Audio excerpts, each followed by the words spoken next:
भारत की विदेश नीति हमेशा से ही संतुलन और संयम का प्रतीक रही है और हाल के समय में ये नीति अंतर्राष्ट्रीय स्तर पर अपनी क्षमता और प्रभाव को साबित करने में सफल रही। एक तरफ जहां भारत का रूस के साथ पुराना और मजबूत रिश्ता है, वहीं दूसरी ओर यूक्रेन के साथ भी भारत ने लगातार सकारात्मक और मित्रवत संबंध बनाए रखे। इस बात का सबसे बड़ा प्रमाण हाल ही में तब देखने को मिला जब यूक्रेन के राष्ट्रपति ने भारत को दूसरी यूक्रेन शांति शिखर सम्मेलन की मेजबानी के लिए प्रस्ताव दिया। ये प्रस्ताव केवल एक राजनयिक औपचारिकता नहीं, बल्कि ये इस बात का संकेत है कि भारत अब एक ऐसी स्थिति में आ गया जहां वैश्विक मंच पर उसकी भूमिका केवल एक पर्यवेक्षक की नहीं, बल्कि एक प्रभावशाली खिलाड़ी की हो गई है। यूक्रेन के राष्ट्रपति ने हाल ही में पीएम मोदी से बातचीत के दौरान उन्हें दूसरी यूक्रेन शांति शिखर सम्मेलन की मेजबानी के लिए प्रस्ताव दिया।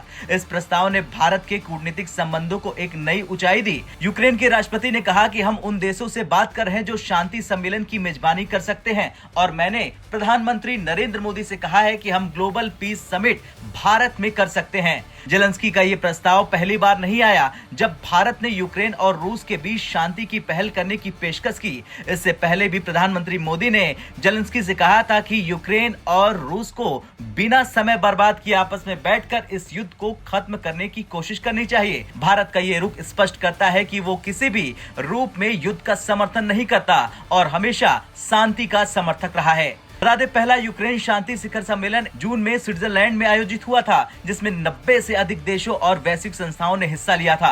इस सम्मेलन का मुख्य उद्देश्य यूक्रेन में शांति स्थापित करना था। हालांकि भारत ने इस सम्मेलन में हिस्सा नहीं लिया था, लेकिन उसने उस घोषणा पत्र से खुद को अलग रखा था जो बैठक के बाद जारी हुआ था।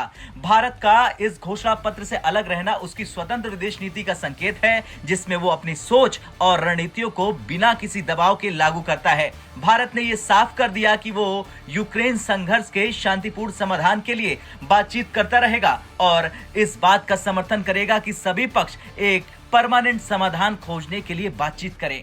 खैर, अगर भारत ग्लोबल पीस समिट की मेजबानी करने का फैसला करता है तो ये उसके लिए एक बड़ी जिम्मेदारी होगी। ये सम्मेलन न केवल भारत की कूटनीतिक स्थिति को मजबूत करेगा, बल्कि उसे वैश्विक शांति और सुरक्षा के मुद्दों पर एक अग्रणी भूमिका निभाने का अवसर भी प्रदान करेगा। आपका क्या कुछ कहना है? क्या यूक्रेन के इस ऑफर को भारत को एक्सेप्ट करना चाहिए या फिर नहीं?